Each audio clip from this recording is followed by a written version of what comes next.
आज है 6 मार्च और हम शुरू करते हैं आज से करंट अफेयर्स।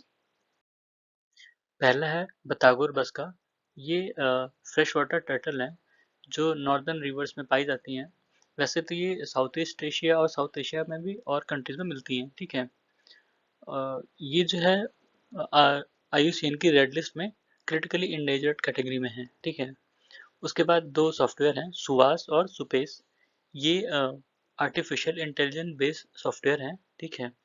तो सुहास जो है वो उसका मतलब है सुप्रीम कोर्ट विधिक अनुवाद सॉफ्टवेयर, ठीक है। ये एक सॉफ्टवेयर है, लैंग्वेज लर्निंग सॉफ्टवेयर है जो कोर्ट के जजमेंट्स को अलग अलग भाषाओं में ट्रांसलेट करता है, ठीक है। कोर्ट की जो प्रोसीडिंग्स होती हैं वो इंग्लिश लैंग्वेज में होती हैं जिसको हर कोई नहीं समझ पाता, ठीक है। तो उनको अलग अलग भारतीय भाषाओं में ट्रांसलेट किया जाएगा इस सॉफ्टवेयर के थ्रू, ठीक है। अ, अभी तक 9 भाषाएं इसके लिए चुनी गई हैं, हिंदी, मराठी, तमिल, तेलुगु, कन्नड़, पंजाबी, गुजराती, मलयालम और बंगाली, ठीक है। ये वाइस वर्सा भी हो सकता है, मतलब भारतीय भाषाओं में अगर लिखा कोई केस होगा उसको ये इंग्लिश लैंग्वेज में भी कन्वर्ट करेगी, ठीक है। उसके बाद सुपेस। सुपेस का मतलब है supreme court portal for assistance in court efficiency, ठीक है। ये डाटा माइनिंग और जो केसेस होते हैं उनकी ट्रैकिंग, ठीक है, लीगल रिसर्च वगैरह करेगा। इसमें इसका जो मुख्य उद्देश्य है वो जो मतलब कितना जल्दी केस जो है वो उसकी सुनवाई हो जाए उससे रिलेटेड है।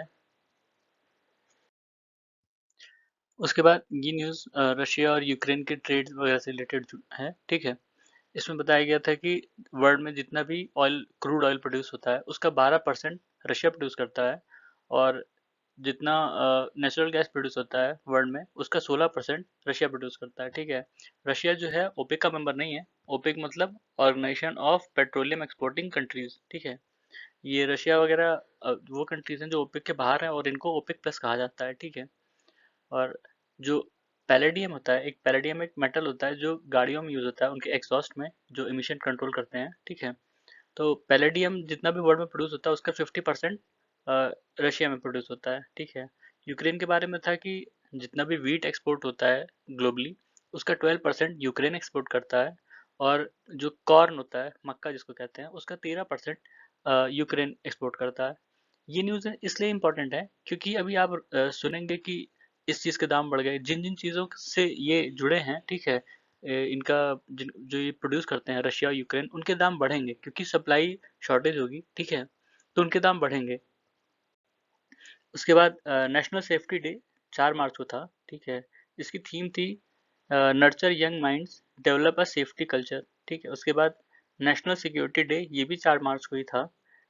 ये जो इसको राष्ट्रीय सुरक्षा दिवस के नाम से भी जानते हैं।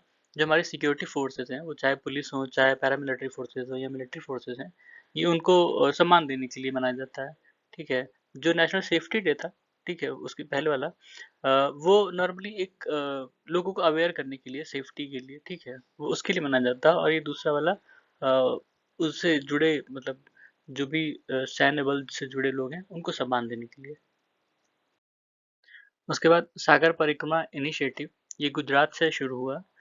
इस स्कीम के बारे में कल बताया था कि ये क्या कहते हैं, ये जो फिशिंग कम्युनिटी हैं, ठीक है, अब हमारे कोस्टल एरियाज में, उनकी लाइवलीहुड से रिलेटेड है, ठीक है। और कैसे फिशरीज को बढ़ावा देके फूड सिक्योरिटी को बढ़ाया जा सकता है, ठीक है, ये उससे रिलेटेड है। उसके बाद इंडिया का पहला इंडिजिनस फ्लाइंग ट्रेनर एयरक्राफ्ट जिसका नाम हंसा एनजी है, इसको डिज़ाइन किया था CSIR की एक संस्था है, नेशनल एरोस्पेस लेबोरेटरीज, जिसको NALB कहते हैं, ठीक है। इसका सी ट्रायल अभी पूरा हुआ है। उसके बाद अम्मा एंड बहिनी स्कीम, ये सिक्किम की है, ठीक है। इसमें जो नॉन वर्किंग वुमेन हैं या मदर्स हैं उनको हर साल 20,000 रुपये दिया जाएगा, और जो नाइन्थ स्टैंडर्ड की, नाइन्थ क्लास की बच्चियां हैं उनको सैनिटरी नैपकिन्स प्रोवाइड की जाएंगी, ठीक है। तो ये थे आज के हमारे करंट अफेयर्स। सुनने के लिए धन्यवाद।